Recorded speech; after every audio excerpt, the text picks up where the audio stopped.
Hey everyone, and welcome. We're about to dive into maybe the coolest, most powerful machine on the planet. And guess what? You own one. It's your heart, your body's ultimate engine, and it literally never stops working. So let's get into it. Okay, so I want to kick things off with a quick question for you. Just think about it for a sec. Of all the muscles in your body, right, your biceps, your leg muscles, which one do you think is the absolute, hands down, hardest working muscle of them all? Yep, if you're thinking it's your heart, you nailed it. I mean, think about it. This muscle never, ever gets a day off. No holidays, no weekends, not even when you're fast asleep. It's always on the clock. So today, we're going to figure out exactly what its super important job is. All right, section 1, your body's ultimate engine.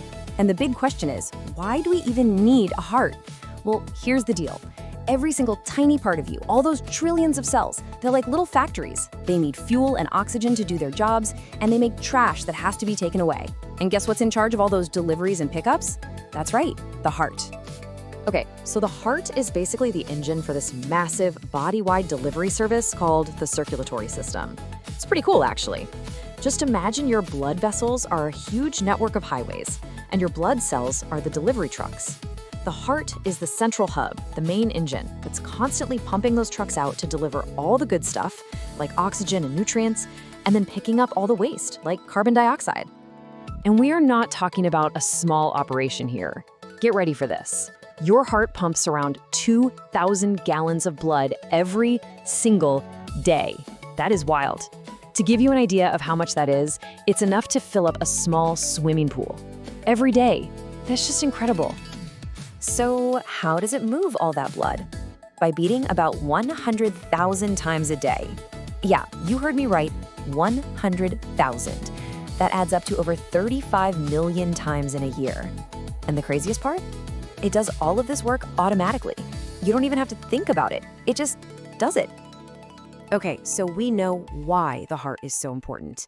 Now it's time to actually meet the star of the show. Let's take a tour of this amazing fist-sized powerhouse. So you might be wondering, how big is this thing anyway? Well, you can find out right now. Go on, make a fist. See that?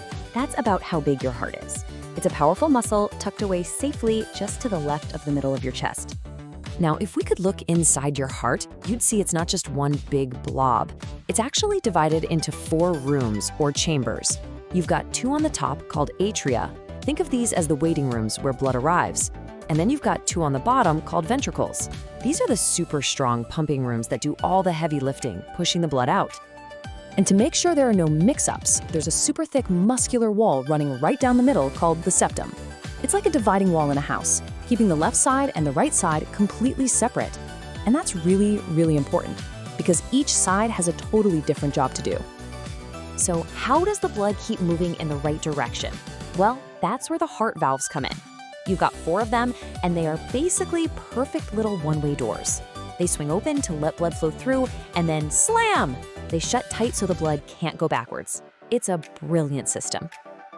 Okay, on to the next part, the 2-loop journey. This is where we see how blood actually travels through your body. Because here's a cool secret, it's not just one big circle. It's actually more like a figure 8, with your heart sitting right in the middle. Let's follow the blood on its trip. First up is trip number 1, the lung loop. So the right side of your heart gets all the blood that's coming back from the body. This blood has already dropped off its oxygen, so we often color it blue in diagrams. The right ventricle then gives that blue blood a big push, sending it on a quick trip over to the lungs for a pit stop to pick up a fresh tank of oxygen. Okay, now for trip number 2, the body loop. After the blood is all loaded up with oxygen, it's bright red and ready to go. It travels back to the left side of the heart. And this is where the really powerful pump, the left ventricle, takes over. It gives that oxygen-rich blood a massive shove, sending it out to your entire body. I'm talking from your brain all the way down to your pinky toe. Now, with all this blood zooming around, we need some road signs, right? It's actually super simple. You have 2 main types of blood vessels. Arteries carry blood away from the heart, veins carry blood back to the heart. And here's the easiest trick to remember it. Artery and away both start with A. Simple as that. All right, let's move on to something really cool, something you can actually hear and feel yourself. We're talking about your heart's rhythm. That steady beat, that's the soundtrack of you being alive. You know that classic heartbeat sound? Lub-dub, lub-dub. Ever wonder what that actually is? It's not your heart muscle making a noise. It's the sound of those one-way doors, your heart valves, snapping shut. The lub is one set of doors closing, and the dub is the other set closing right after. It's the sound of a perfectly working machine. And you don't need a stethoscope to feel it. You can find your own pulse right now. Come on, let's try it. Just take 2 fingers, your pointer and middle finger are best, and put them on the inside of your wrist or on the side of your neck. Press down gently. Can you feel it? That little thump? That's your pulse. If you want to find your heart rate, just count those beats for 15 seconds, then multiply that number by 4. Pretty neat, huh? But here's the thing. Your heart doesn't always beat at the same speed. When you're just chilling out, your resting heart rate might be around, say, 80 beats per minute.